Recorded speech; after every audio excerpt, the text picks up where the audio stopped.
네, 생명존중 14주차 강의 2교시 시작하도록 하겠습니다. 우리가 앞 시간에서 1교시에서 우리나라가 OECD 국가 중에서 자살률이 1위라고 하는 그런 오명을 10수년간 계속해서 지금 유지하고 있다라고 말씀을 드렸고, 그렇다면 자살이라는 용어의 정의는 어떻게 되고, 또 우리나라가 자살률이 그렇게 높은 그런 이유가 무엇인지에 대해서 우리나라의 사망률 중에 자살이 어느 정도 차지하는지에 대한 그런 부분들도 같이 살펴봤고요. 특히 우리나라의 연령별 그런 고의적 자해, 즉 자살이라는 걸 통해서 죽음에 이르는 그런 요인들도 같이 한번 살펴봤는데, 젊은 층에서의 그런 사망 원인으로서 1위가, 그렇죠? 특히 청소년기 1위가 자살, 즉 고의적 자해다라고 하는 부분들도 살펴봤습니다. 그런데 이러한 자살에 이르게 되는 그런 원인으로서 첫 번째가 성공지상주의. 특히 청소년들의 경우에는 성적이 굉장히 커다란 그런 요인으로 작용을 하고 있다. 그리고 사회적 현상으로서는 어떤 미래에 대한 불안, 그렇죠? 취업률이라든가 이런 것들도 지금 오르지 않고, 취업에 대한 불안감도 있고 등을 포함해서 미래에 대한 불안. 그리고 세 번째가 원하지 않는 그런 상황에서 갑작스러운 실직이라든가 그런 요소들, 즉 경제적인 요소, 그리고 질병, 이런 것들이 자살에 이르게 하는 주요 원인이다라고 하는 부분도 살펴봤습니다. 그렇다면 자살을 갖다가 극단적인 선택을 갖다 막도록 하기 위해서 우리가 구성원으로서 어떠한 그런 노력을 하고 또 예방을 할 수 있는 그런 방법이 있는지에 대해서 살펴봤습니다. 또 실질적으로 자살을 감행하는 사람들의 어떤 심리적인 상태라든가, 또 우리가 통상적으로 이야기하는 그런 표현들, 이런 것들도 진짜 그런지 안 그런지, 그렇죠? 예, 그런 형태를 같이 한번 살펴봤고요. 마지막 부분에서는 이렇게 자살률이 높은 그런 요소 중에 하나로서 언론의 그 보도 태도라든가 이런 것들이 자살에 어떻게 기여하는지에 대해서도 우리 1교시에서 같이 살펴봤습니다. 그리고 가장 확실한 자살을 막는 방법으로서 언론이 자살을 자세하게 보도하지 않거나 또는 조금은 좀 부정적으로 보도하는 그런 필요성이 있다라고 하는 부분을 영상을 통해서 같이 살펴봤는데, 어찌됐든 우리나라는 OECD 국가 중에서 자살률 1위가 10수년간 지속이 되는 그러한 오명을 안고 있는 그런 현실에 처해 있다. 그래서 정부에서도 다양한 노력을 갖다 하고 있는데, 그 노력과 관련된 그런 부분들 같이 영상을 통해서 보시도록 하겠습니다. 우리나라는 하루 평균 30명 이상이 스스로 생을 마감하면서 OECD 국가 가운데 자살률 1위라는 오명을 벗지 못하고 있습니다. 정부가 오는 2022년까지 자살률을 20% 이상 낮춘다는 목표로 예방 계획을 확정했습니다. 최하영 기자가 보도합니다. 박명수 씨의 어머니는 37년 전 스스로 생을 마감했습니다. 긴 세월이 흘렀지만 그때를 떠올리면 여전히 가슴이 아픕니다. 어머니는 우울증을 너무 오래 앓다가 돌아가셔서 어쩌면 저는 굉장히 좀 안도감이 더 들었다고 생각이 들어요. 하지만 그 이후에 굉장한 충격과 그다음에 너무 슬프고 고통스럽고, 우리나라에선 지난 2016년에만 13,000여 명이 스스로 목숨을 끊었습니다. 하루 평균 36명꼴입니다. 인구 10만 명당 자살률은 25.6명으로 13년째 자살률 1위라는 오명을 쓰고 있습니다. 이런 문제를 해결하기 위해 정부가 본격적으로 나섰습니다. 자살의 심층적인 원인을 파악하여 실효성 있는 대책을 수립하기 위해 경찰청 수사 기록을 활용하여 지난 5년간 발생한 자살자 1000만 명에 대한 전수조사를 실시하겠습니다. 또 40에서 50대가 극단적인 선택을 많이 하는 만큼 현재 40세와 66세에서 하는 우울증 검진을 40대부터 70대까지 10년마다 시행해 자살 고위험군을 찾기로 했습니다. 부채나 파산으로 인한 위기 대상자에게 적절한 금융 상담과 복지 서비스를 지원해 자살 위험 요인을 없앤다는 계획입니다. 이를 통해 오는 2022년까지 인구 10만 명당 자살률을 17명까지 줄이는 게 목표입니다. 정부는 자살 위험이 큰 유가족에게도 심리 상담과 치료 지원을 제공할 방침입니다. YTN 최아영입니다. 예, 이렇게 자살과 관련해서 이제 국가가 나서서 이제 적극적으로 개입하고자 하는 이제 그러한 계획도 세우고 있고 실제로 그렇게 지금 이제 진행을 하고 있는 것으로 그렇게 나타나 있는데요. 어떻게 그런 국가가 개입을 하느냐, 어떠한 요소를 표로 한번 살펴보면요, 이렇다는 것이죠. 예. 빈곤이라든가 실패, 고립, 질병과 같은 이러한 원인들이 주가 돼서 그래서 이제 극단적인 그런 이제 선택을 하게 되는 자살을 갖다 이제 하게 되는데요. 이러한 요소와 관련해 가지고 전수조사를 하겠다는 거예요. 그래서 통계를 갖다가 이제 구축을 하고 그 다음에 어떻게 지원을 하고 또 어떠한 그런 이제 계획을 갖다가 세워서 실행을 할 것인지 이렇게 이제 하게 될 거고요. 이러한 것들이 결국은 빈곤, 실패, 고립, 질병이라고 하는 것이 이제 자살을 감행하게 되는 그런 이제 생각에 이르게 되는데요. 이러한 자살 고위험군들이 통계를 갖다 통해서 어느 정도 되는지 이런 것들을 면밀하게 들여다보겠다는 것이죠. 그래서 핵심 그룹 100만 명의 게이트 키퍼를 갖다 양성을 하는, 즉 현재 어려운 상태에 빠져 있는 사람들을 돕기 위한, 뭐 좋게 표현하면 이제 상담력을 갖다 이제 할 수 있는 사람들이죠. 그리고 사회보장 서비스와 관련해서 이제 기관 간 연계를 갖다 이제 강화를 하고, 그리고 우울증은 검진이라든가 또 그와 관련된 어떤 이제 치료 이런 것들에 대한 지원을 갖다가 이제 강화하겠다. 그리고 실질적으로 이제 자살을 이제 계획을 하고 그런 사람들에 대해서 적극적으로 개입을 해서 위험군에 대한 이제 지원, 또 지역사회 정신건강 서비스 접근, 자살수단 차단 등과 관련된 그런 이제 위험 요소를 갖다 제거하는 그런 노력을 하겠다. 그리고 실제로 자살을 시도한 사람에 대해서는 사후 관리 지원, 자살 시도자의 경우에도 성공한 사람이 있을 테고 그렇지 않은 사람들, 또 그리고 남아 있는 사람들도 있을 거 아니에요, 그렇죠? 그로 인한 이제 충격, 정신적인 그런 어떤 충격을 갖다 겪고 있는 사람들, 즉 자살 유가족을 지원을 하고 시도자에 대한 이제 사후 관리를 갖다 강화하고, 또 유명인의 자살 사건에 대응하는, 그래서 언론이라든가 이런 역할들, 이런 부분들도 어떻게 할 것인지에 대한 아주 체계적인 그런 이제 전략을 갖다 세우겠다라고 이제 한다는 것이죠. 그래서 이런 것들을 통해서 좀 자살률을 낮추고자 하는 노력을 지금도 이제 시도를 하고 있는데, 이게 뭐 한두 해에 바로 결과가 나타나는 건 아니니까 또 향후에 그런 어떤 이제 통계를 갖다 우리가 또 살펴볼 필요성이 있겠죠. 자, 현실적으로 아까 우리가 이제 살펴본 내용 중에서 청소년기에, 그렇죠? 자기의 어떤 성적 지상주의에 의해서 그런 이제 고민을 하다가 결국 이제 극단적인 선택을 하고 이런 것들도 우리가 매스컴에서 가끔 이제 접하게 되는데, 실제 이런 상황에 빠졌던 친구가 자기의 경험을 갖다가 얘기한 이제 그러한 그 영상이 있어서 제가 같이 한번 캡처를 해서 여러분들하고 공유를 하고자 했습니다. 같이 그 영상 한번 보시도록 할게요. 우리가 안녕하세요. 죽음뿐만이 아니라 무엇이 중요한지에 대한 이야기를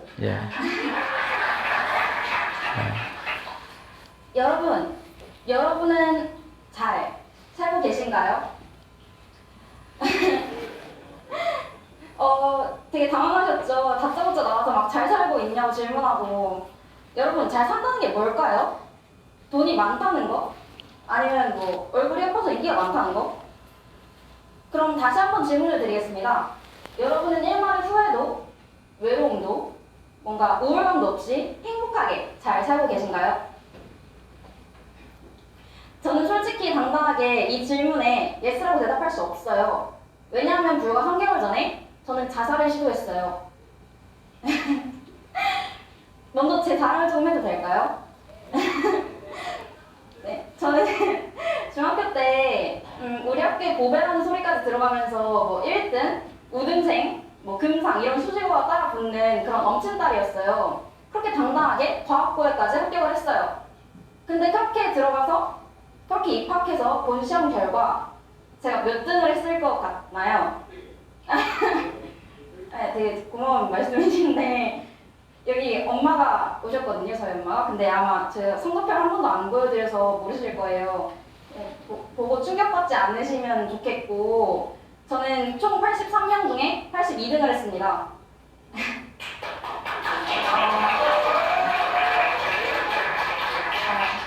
저 그때 성적표 보고 너무 당황스러웠어요. 맨날 제 뒤에는 수백 명이 있었거든요. 근데 갑자기 딱 한 명밖에 안 남은 거예요. 진짜 얼마나 당황스럽겠어요. 아 근데 그때 진짜 너무 심하게 좌절을 해서 막 극심한 우울증에 시달렸습니다. 이건 내가 잘못한 게 아니야. 내 잘못이 아니야. 그냥 이 학교가 나랑 안 맞아서 이러는 거야. 벗어나고 싶어. 도망칠 거야. 그렇게 계속 도피를 하다가 곧 저는 저를 직시할 수 있었습니다. 아무것도 할 줄 아는 것도 없고 공부도 못하면서 뭐라도 할 줄 아는 듯 뭐라도 잘하는 듯 발악을 하고 있는 제 모습이 거울을 통해 보였어요. 문득 제가 너무 초라해 보였습니다. 그래서 그때 결심했어요. 아, 죽어야지. 다음날 아침에 저는 학교를 뛰쳐나갔습니다. 되게 딱딱한 아스팔트 길을 걸으면서 옆에는 커다란 돌벽이 있었고 여기에는 막 몇 톤 트럭들, 화물차들이 쌩쌩 달리고 있었어요. 아 진짜 이렇게 타고타고 아스팔트 길을 걷고 있는데 제가 꽃을 되게 좋아해요. 근데 그 아스팔트 길에 민들레가 듬성듬성 피어 있거든요. 그 와중에 꽃이 너무 예쁜 거예요. 그래서 갑자기 또 억울해져요. 아, 나는 이렇게 우울한데, 나는 이렇게 죽고 싶은데, 막 꽃은 예뻐, 막 쟤는 예뻐. 그래서 그때 꽃한테도 질투합니다. 그리고 그때 다시 한번 생각을 해요. 하나, 둘, 셋 하면 뛰어들어야 되겠다. 하나, 둘. 하나, 둘. 아, 죽어야 되는데. 하나, 둘. 하지만 전 줄 이상을 세지 못했어요. 제가 설마 숫자를 못 써도 줄 이상 못 센 거겠어요. 그렇진 않아요. 나랑 과학고인데 숫자 정도는 셀 수 있어요. 근데 단지 저는 그때 너무 두려웠어요. 너무 무서웠어요. 그렇게 타박타박 아스팔트 길을 따라 걷다 보니까 어느새 저는 집 앞이었습니다. 집을 보니까 딱 긴장이 풀리면서 그대로 잠들었어요. 되게 재밌지 않나요? 상황이 막 비장하게 자살 결심하고 나와가지고 막 집 가가지고 자고 막 그런 상황인데 저는 그렇게 한바탕의 자살 소동은 끝이 났습니다. 사람들은 살면서 한 번쯤 아니면 어쩌면 더 많이 우울감을 겪게 됩니다.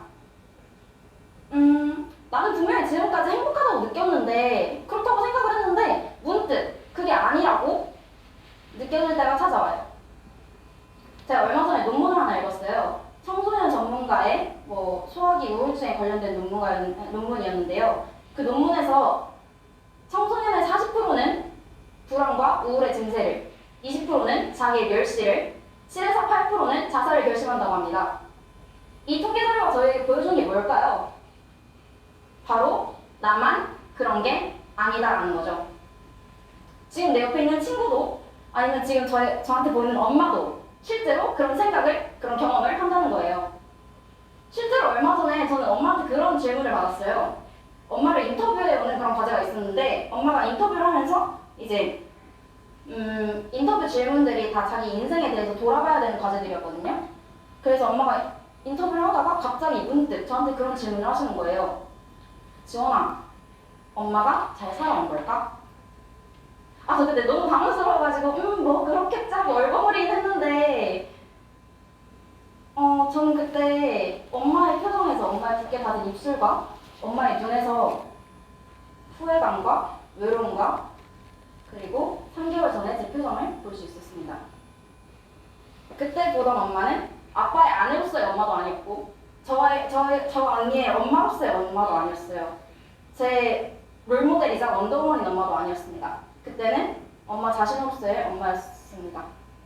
엄마가 그때 한없이 작아 보였어요. 약해 보였어요. 그리고 문득 엄마가 초라해 보였습니다. 이런 초라함의 이유에는 여러 가지 것들이 있을 거예요. 주변 사람들은, 나를 지금 주변 사람들은 막 다 잘 나가서 부럽다든지, 아니면 현재의 내 모습이 과거의 나의 희망과는 달라서 서럽다든지, 주변 사람들의 기대에 부응하지 못할 것 같아 두렵다든지, 그런 많은 감정들을 느끼게 됩니다. 저는 자살을 시도하고 일주일 동안의 휴식기를 가졌어요. 학원, 과외, 취미활동, 올스탑하고 저만의 시간을 가졌습니다. 평소에 가지지 못했던 꿀같은 휴식 시간을 가지고 너무나도 좋아하는 꽃을 보러 다니고, 동물한테 먹이를 주러 다니기도 하고, 그런 일주일간의 휴식기를 가지면서 이제 저만의 소소한 장점들을 써내려가기 시작해요. 이를테면 그런 거 있잖아요. 반찬 한 가지만 있어도 밥을 한 달 동안 꾸준히 먹을 수 있다. 이런 되게 유쾌하지만 사소한 장점들 있죠. 근데 그런 걸 차례 써내려가다 보니까 딱 깨달은 게 있었어요. 내가 생각보다 꽤나 쓸모있는 사람이었구나. 저는 그렇게 일주일간의 휴식기를 가지고 극복을 해내게 됩니다.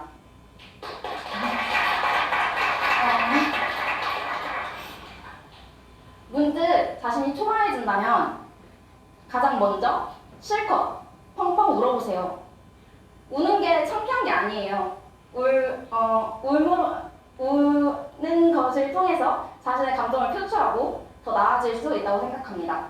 그 다음으로는 자신만의 사소한 장점들, 사소하고 유쾌한 장점들을 써내려가 보세요. 되게 사소한 거 있잖아요. 누구나 하나쯤 가지고 있을 법한 거예요. 마지막으로 기뻐하세요. 당신은 지금 당신의 인생에서 가장 중요한 성장 과정을 잘 견뎌냈습니다. 그 시기 동안 여러분은 많은 생각을 하게 될 거예요. 좌절감과 우울감에 빠지기도 할 거고 행복함을 느끼기도 할 거예요. 그 시기가 끝나면은 여러분은 여러분을 더 사랑할 수 있을 거예요. 그리고 그때 깨달을 겁니다. 여러분이 생각보다 꽤나 멋진 사람이라는 것을요. 감사합니다.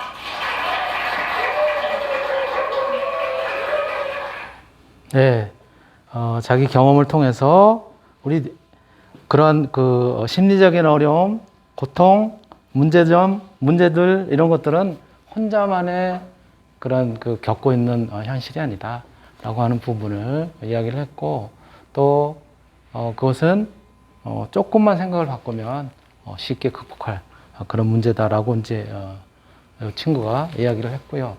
자, 이렇게 자살을 감행하는 사람들의 그런 이제 원인들은 여러 가지가 있고, 실제로 또 자살을 감행을 했음에도 불구하고 이루지 못하고 이제 그런 상황도 있는데요. 우리나라에서는 자살 제일 많이 이제 하고 그러는 데가 이제 어디냐면, 물론 목을 매기도 하지만 강물에 뛰어드는 그런 일들이 굉장히 많이 매스컴에서 등장을 하잖아요. 특히 어떤 아무런 예방조치라든가 보호장치 이런 것들이 없는 그런 곳에서 많이 뛰어들어요. 특히 한강대교에서 이제 많이 뛰어드는데요. 한강대교에도 여러 가지 이런 문구들이, 예전에는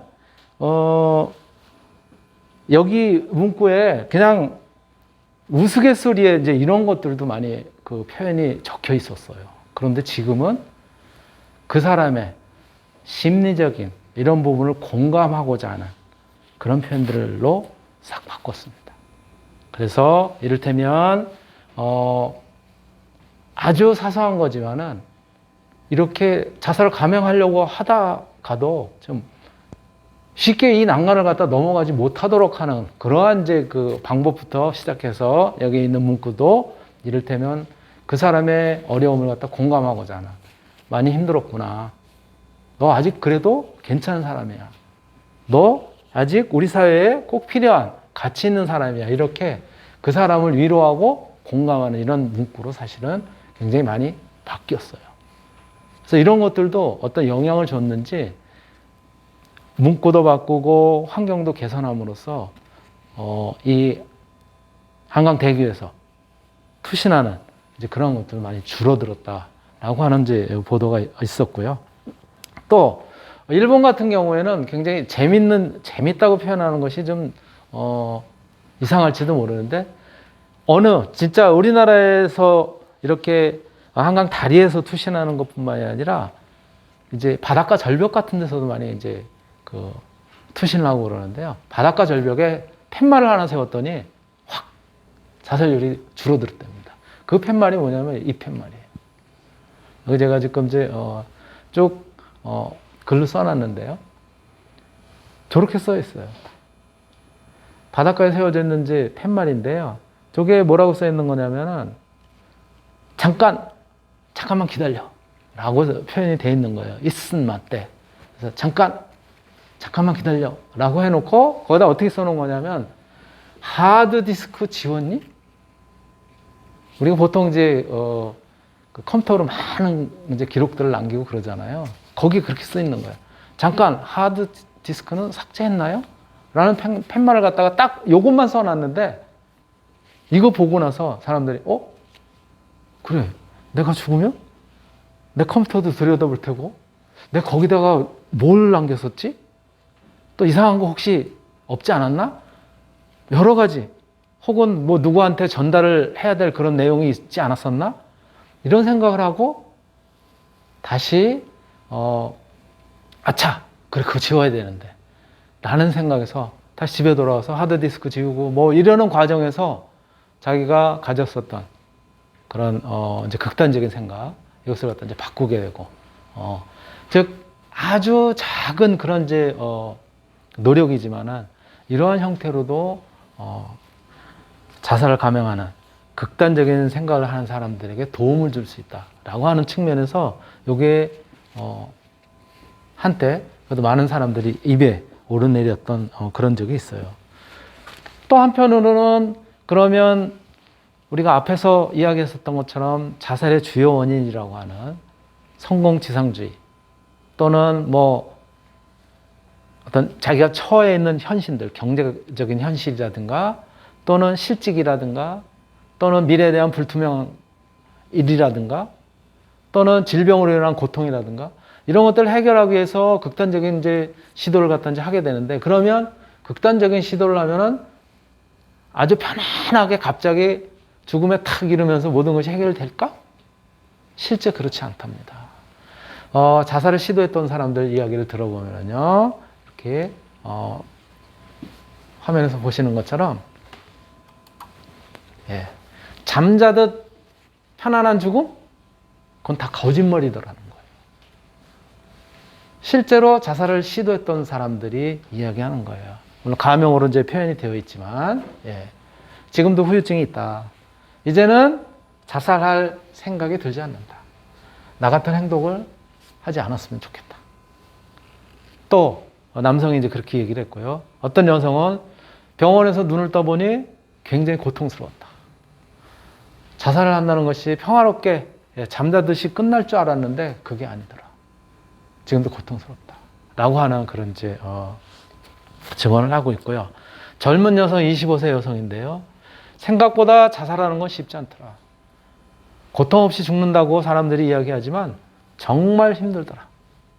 그리고 지금도 그러한 이제 생각에 아직도 좀 심리적인 고통이 있다라고 하는 그런 이야기를 하고 있습니다.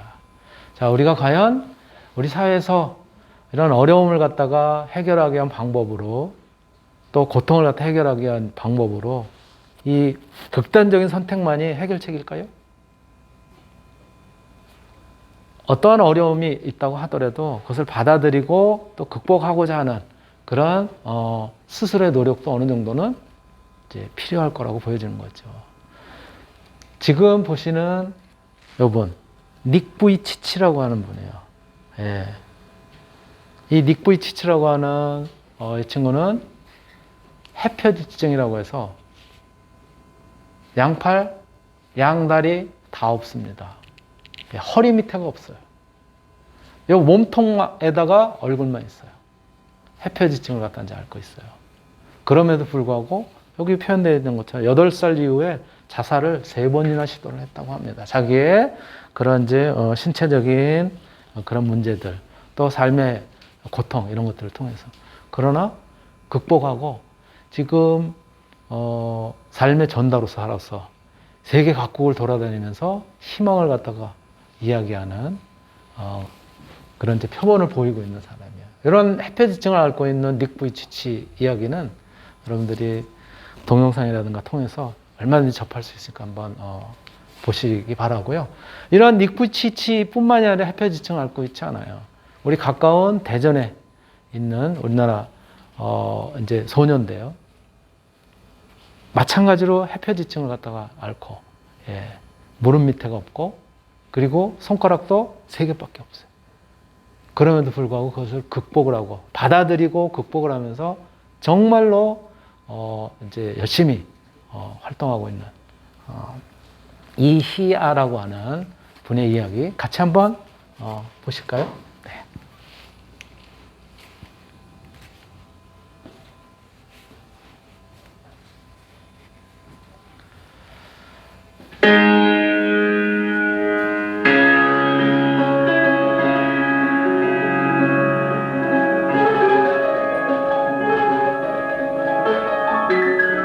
Vibrant piano sounds.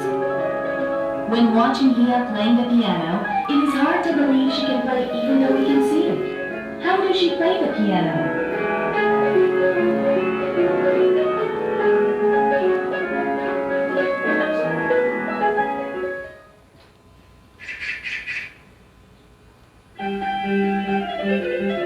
Pianist Hia Lee. Hia has a physical disadvantage when it comes to playing the piano. Hia has phocomelia, a congenital birth defect in which the upper portion of a limb is absent or poorly developed, so that the hand or foot attaches to the body by a short, flipper-like stump. When Hia was born, she only had 2 fingers on each of her hands. Even her legs were only normal up to her knees. At the bottom of her legs, she had thin toes attached, however, that had to be amputated when she was 3 years old. She now walks with her knees.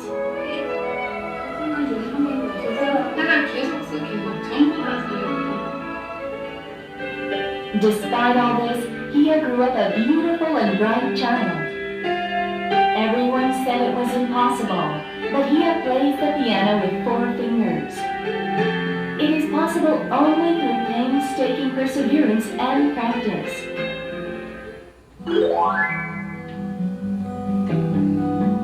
Levels of dedication and practice that we cannot even conceive. A great pianist who overcame her shortcomings by effort and endurance. Though physically small, Hia has a big heart that delivers hope whenever she plays the piano. Now Hia is a famous pianist. Her concerts and performances are all year round. If anyone wants to hear Hia play, she will run there. 4-fingered pianist Hia, a pianist who made the impossible possible. Hia continues to deliver hope through her performance for those who are distressed and down.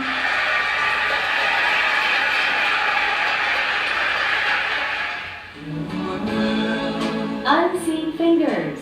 Hia does not only possess 4 fingers, she has much more than 6 fingers, filling in for her while she plays the piano. She is the most brilliant pianist in the world. The fingers that cannot be seen are used through Hia to deliver hope and courage to all people around the world who are struggling and alone. We believe that through every single note, there will be life flowing from those notes, and that breath of life will be delivered to those who are dying and lost. We hope that Hia's music will bring hope and brightness to all.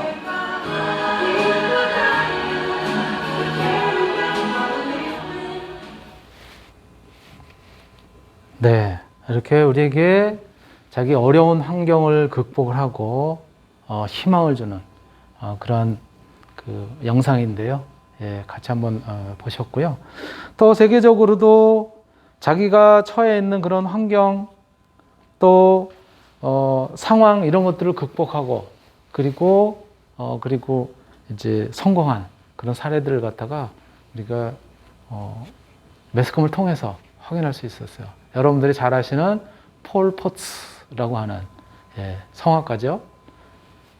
영국의 브리튼스 갓 탤런트라고 하는 그런 이제 연예 프로그램에서 등장을 해가지고 그래가지고 결국은 이제 최종적으로 이제 우승을 한 그 사람인데 지금은 이제 열심히 성악가로 이제 활동을 하고 있죠. 원래 소위 휴대폰을 갖다가 이제 판매하는 세일즈맨이었었죠.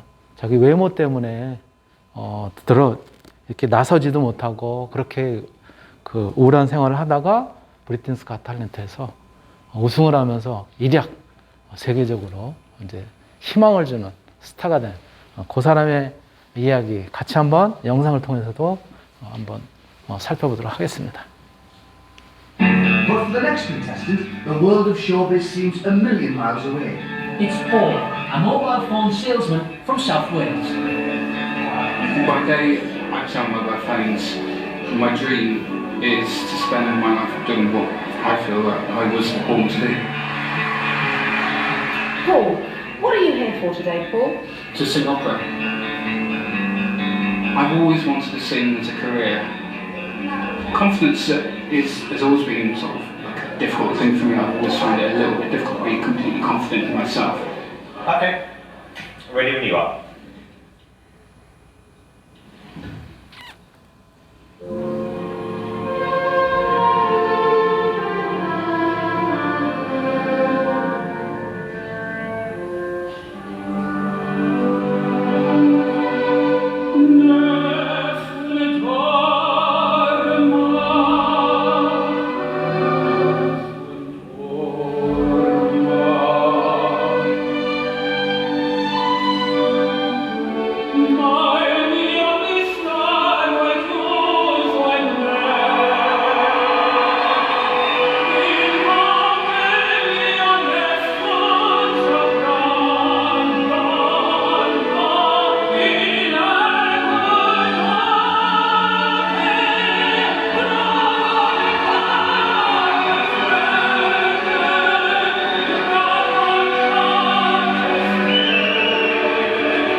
So you work at Carphone Warehouse, and you did that. I wasn't expecting that. This was a complete breath of fresh air. I thought you were absolutely fantastic. You have an incredible voice. I think if you keep singing like that, you are going to be one of the favourites to win this whole competition. I think that we've got a case of a little lump of coal here that is going to turn into a diamond.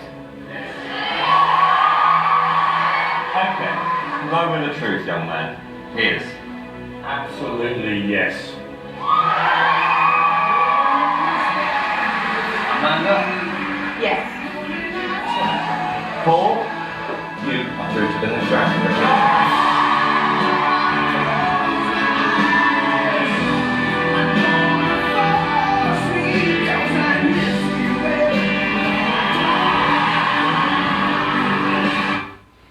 예, 지금 요 영상이 브리튼스 갓 탤런트의 예선에 처음 나왔었던 영상인데요. 맨 처음에 그 심사 평을 했었던 사람이 세계적인 프로듀서거든요. 사이먼이라고 하는. 바로 이거 끝나고 스카웃을 바로 합니다. 그리고 진짜 세계적인 성악가로 키우게 돼요. 예, 이렇게 그동안 어둠 속에 가려져 있었지만 이런 기회를 통해서 또 자기의 그런 환경을 극복을 하고 이렇게 성공을 했다고 할까요? 예, 다른 사람들에게 희망을 주는 그런 성악가로 이제 성장을 하게 되는데요. 우리나라도 몇 명 예가 있죠. 코리아 갓 탤런트에서 성공을 했었던 친구 중에 최성봉이라고 하는 친구가 있어요. 예, 그래서 대한민국의 폴포츠 해가지고 부모님들한테 버려져서 그래서 보육원에서 자라다가 형들한테 맨날 얻어맞고 그래가지고 5살 때 보육원을 탈출을 해가지고 계단 밑에서 생활을 하다가 20살경에 코리아 갓 탤런트에서 나와가지고 노래를 하고 프로듀서라고 해야 되나요? 박할린 교수한테 지도도 받고 그러면서 이제 코리아 갓 탤런트 최종 준우승을 했었던 최성봉이라고 하는 친구 영상도 제가 사실은 준비를 했었는데 얼마 안 됐어요. 불과 한 5, 6개월 전에 암투병 소식이라든가 등등 이런 것들이 전해졌는데 그게 허위로 드러나가지고 그래가지고 제가 그냥 그 영상을 갖다가 지웠어요. 예. 지우고 최근에 그래서 보여드리지 못하고 수업 끝나고 제가 필요하면 여러분들한테 보여드릴게요. 사실은 좀 눈물겨운 이야기이기도 하지만 자기의 환경을 극복한 그런 이야기도 있고요. 또 최근에는 울산지법에 있는 판사님이 어떠한 일이 있었냐면 진짜 고의적 자해, 극단적 선택을 하다가 미수에 그친 청년인데요. 자기의 이제 상황 때문에, 환경 때문에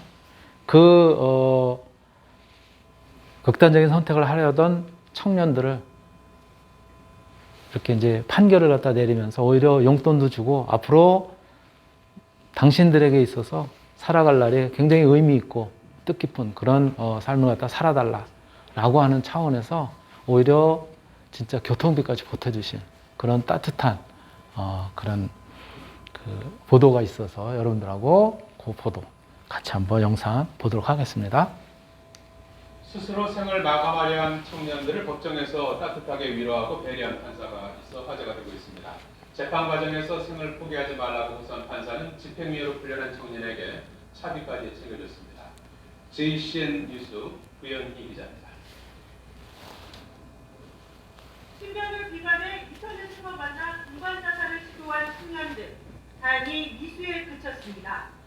울산지방법원 1심 재판부는 자살방조 미수 혐의로 기소된 30대 남성 2명에게 징역 10개월의 집행유예 2년과 징역 8개월의 집행유예 2년을 각각 선고했습니다.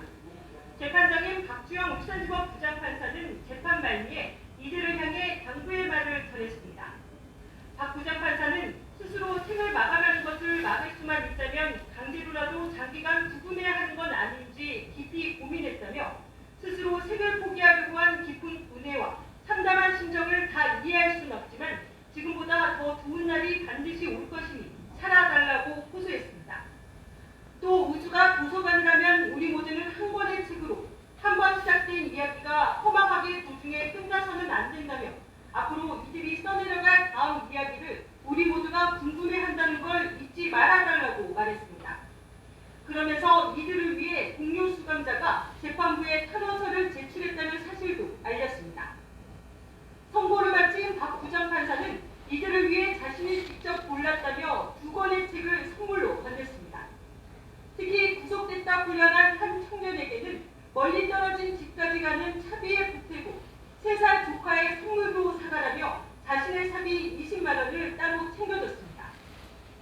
스스로 생을 마감하려 했던 이들은 재판부의 따뜻한 위로와 배려에 눈물을 흘렸습니다. 재판부는 세상에서 고립돼 쓸쓸히 생을 마감하는 사람들이 도처에 있는 한 우리는 결코 잘 살고 있다고 말할 수 없다며 눈길을 주고 귀 기울여 얘기를 들어주는 것이 누군가를 살게 한다고 강조했습니다. 박 부장판사는 판사 생활을 하면서 피고인에게 돈을 건넨 것은 처음이라며 어떻게든 이들에게 삶의 유혹을 불어넣어 살게 하고 싶었다고 말했습니다. JCN 뉴스 구현입니다. 네, 우리 사회는 아직도 이렇게 따뜻한 감동을 주는 그런 사회로 유지되고 있다라고 하는 부분을 말씀드릴 수 있고요. 또 이렇게 극단적인 선택을 하게 되는 그런 사람들에게도 누군가의 말 한마디, 누군가의 공감, 누군가의 이해는 그들에게 희망을 줄 수 있다는 그런 좋은 그 이제 영상 일화라고 볼 수가 있겠습니다. 예, 제가 준비한 내용, 오늘 내용 여기까지고요.